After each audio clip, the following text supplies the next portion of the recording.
ఎనలేని అనుబంధం.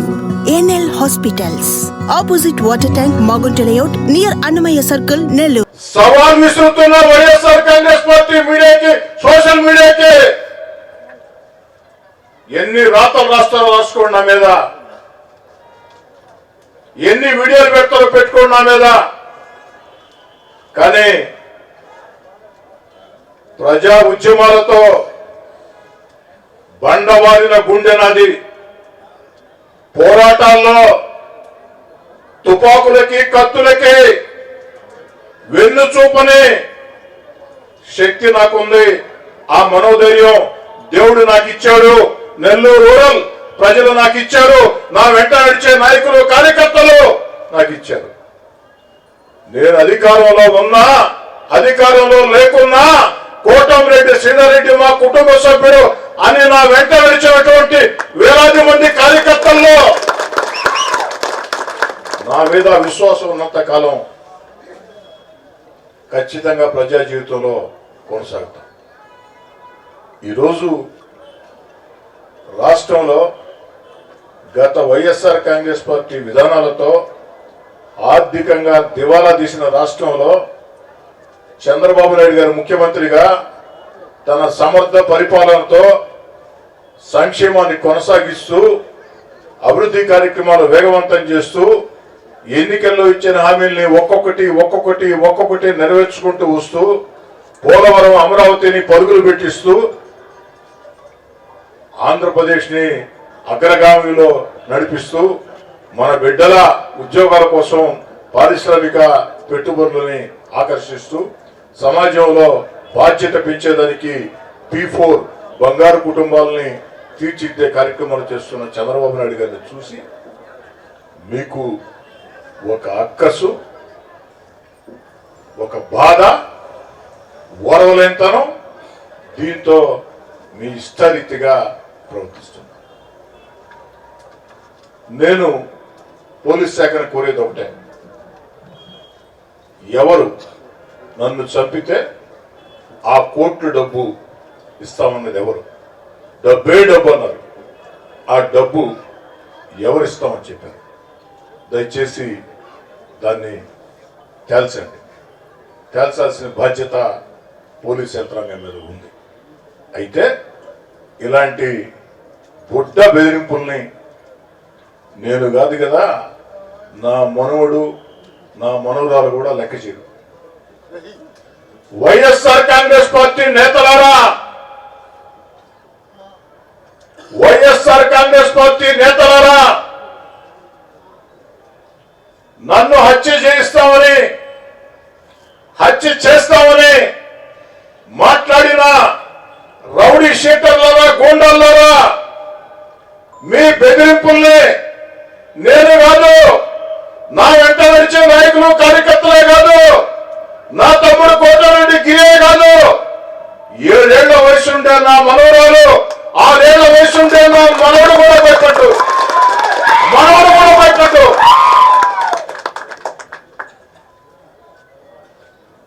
ఎవరు జీవితకాలం బతకరు అంటే భూమి ఉన్నంతకాలం ప్రతి మనిషికి ఏదో ఒక రోజు మరణం వస్తుంది. కానీ భయపడుతూ బతికి అలవాటు మా దగ్గర లేదు. నా దగ్గరే కాదు, నా వెంట నడిచే నాయకుల, కార్యకర్తల వద్ద కూడా భయం అన్న పదం మాకు తెలీదు.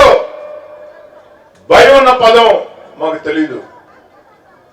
కాబట్టి ఇలాంటి బుడ్డ బెదిరింపుల్ని లెక్క చేసే వ్యక్తిని కాదు అని చెప్పని తెలియచేస్తూ, నా చివరి శ్వాస ఉన్నంత వరకు, ఓపిక ఉన్నంత వరకు, ఊపిరి ఉన్నంత వరకు ప్రజా జీవితంలో కొనసాగుతాం, ప్రజల మధ్యలో ఉంటాం.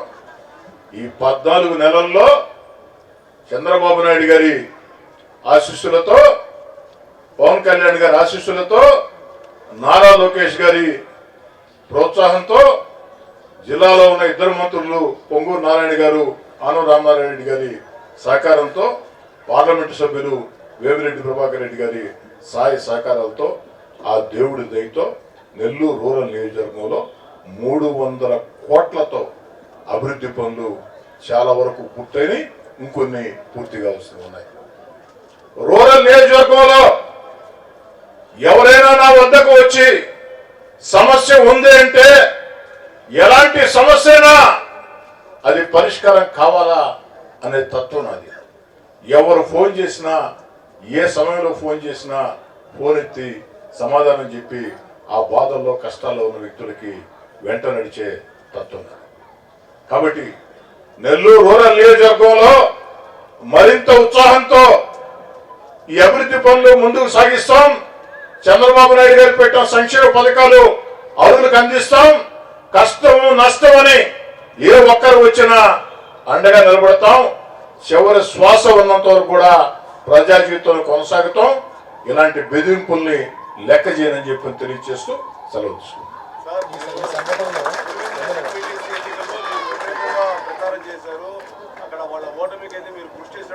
ఒంటిమిట్ట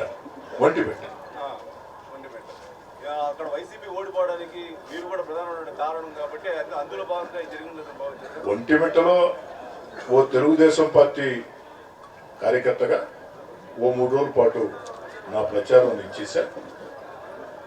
మీకు అందరూ కూడా తెలుసు.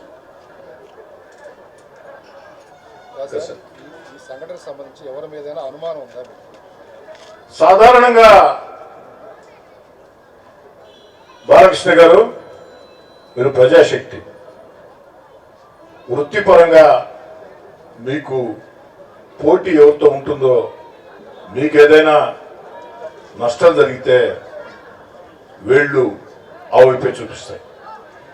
మరి తెలుగుదేశం పార్టీ కూటమి శాసనసభ్యుడిగా నేనున్న వేళ వైఎస్ఆర్ కాంగ్రెస్ పార్టీతో నాకు తీవ్రంగా విభేదాలు ఉన్న వేళ,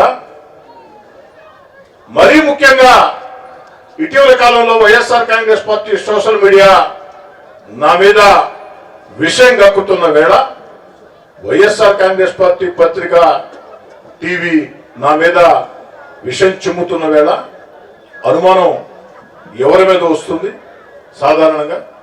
కానీ ఇవన్నీ కూడా పోలీస్ విచారణలో తేలాలి. అయితే నేను ఒక్కటి చెప్పదలుచుకున్నా, వైఎస్ఆర్ కాంగ్రెస్ పార్టీ నేతలారా మీకు చెప్తున్నా, ప్రజలకు కూడా తెలియాలని చెప్తున్నా, 14 నెలలైంది నేను 3వసారి ఎమ్మెల్యే ఎన్నికై. ఏ ఒక్కరినైనా నేను ఇబ్బంది పెట్టాను, ఏ ఒక్కరికైనా నేను నష్టం చేశాను, ఏ ఒక్కరిని ఇబ్బంది పెట్టాల, ఏ ఒక్కరికి నష్టం చేయలేదు. సాధ్యమైనంత వరకు రాజకీయ వివాదాలకి దూరంగా ఉంటూ, నిరంతరం ప్రజల మధ్యలో ఉంటూ, నా పని నేను చేసుకుంటూ, 3వసారి ఎమ్మెల్యే గెలిపించిన రూరల్ నియోజకవర్గానికి ఎంత చేసినా తక్కువేనని ముందుకు సాగుతున్న వేళ ఎందుకు నన్ను కెలుకుతున్నారు? ఆ కెలుకుడు కాస్త ఎక్కువయ్యి ఈరోజు దుర్మార్గంగా నేను మాట్లాడక ముందే మీరెందుకు భుజాలు తోడుకుంటున్నారు? గుమ్మడికాయలు దొంగంటే భుజాలు తోడుకున్నట్టు మీరెందుకు భుజాలు తోడుకుంటున్నారు? కాబట్టి సగటు మనిషి ఆలోచన ప్రకారం మీరు అడిగినట్టు అనుమానం ఎవరి మీద ఉంటుంది? అనుమానం. కానీ ఇవన్నీ కూడా పోలీస్ విచారణలో తేలాలా, పోలీస్ విచారణలో నిర్ధారణ అవుతాయి అన్న సంపూర్ణ విశ్వాసం కూడా నాకుంది. ఎమ్మెల్యేగా గతంలో కూడా గన్మెన్ దూరం పెట్టుకున్నారు. ఇప్పుడు కూడా ఏంటంటే మీరు గన్మెన్ కంటే కూడా మీరు ప్రజాక్షేత్రం ఎక్కువ నిలుస్తూ ఉంటారు. మీ పట్ల ఈ యొక్క భద్రత పట్ల కూడా మీ అభిమానులు ఇప్పుడు కూడా మాకు కొంత అనుమానం వ్యక్తం చేస్తారు. వాళ్ళకి ఎలాంటి భరోసా ఇవ్వబోతున్నారు? ఎవరు కూడా ఎలాంటి భయాందోళన చెందవద్దు. వైఎస్ఆర్ కాంగ్రెస్ పార్టీ ప్రభుత్వంలో 4 గన్మెన్లు నాకు ఉన్నారు.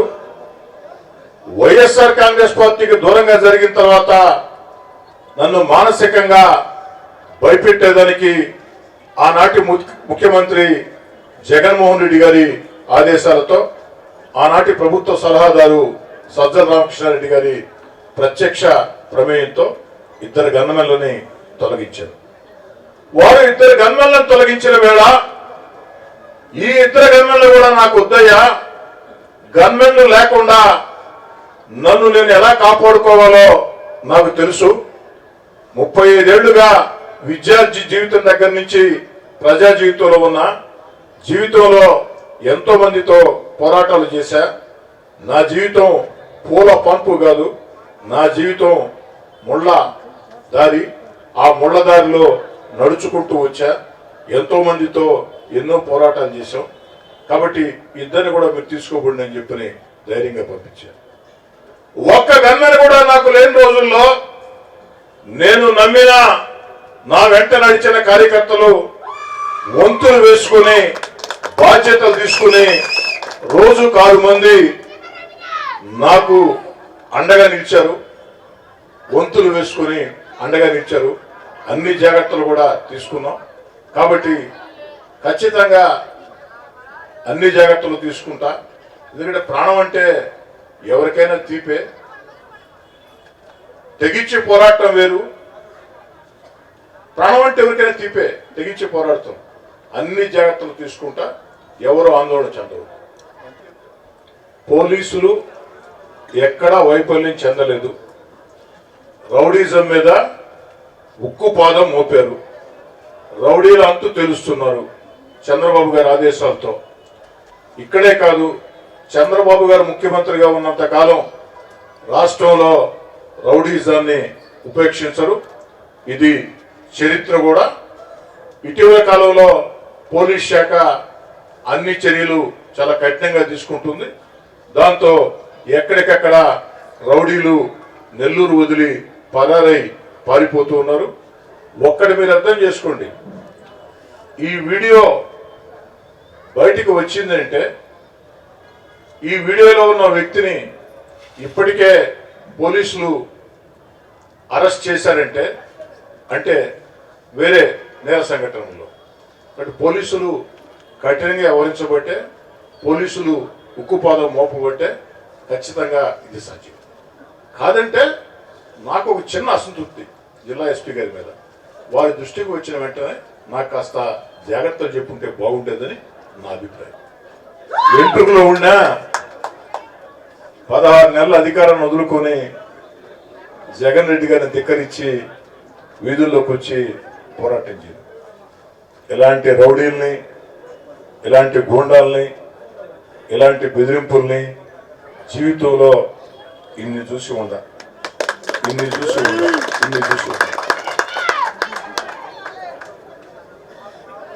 భయపడుతూ బతకటం నా చేత రాదు. భయపడుతూ బతికే అలవాటు నాకు లేదు. భయపడితే భయపడే వ్యక్తిని కాదు. మంచిగా చెప్తే, పద్ధతిగా చెప్తే ఎందాక నేను వ్యక్తిని. భయపెడితే భయపెట్టాలని అవతలోళ్ళు ప్రయత్నం చేస్తే ఆ ప్రయత్నం పూర్తయ్యే లోపు నా స్పందన మూడో రకంలో. ఇంకా సార్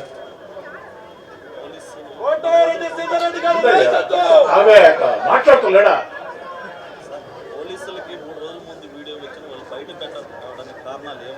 అది మీరు చెప్పాలి సురేంద్ర గారు, నేను చెప్పడం కాదు కదా.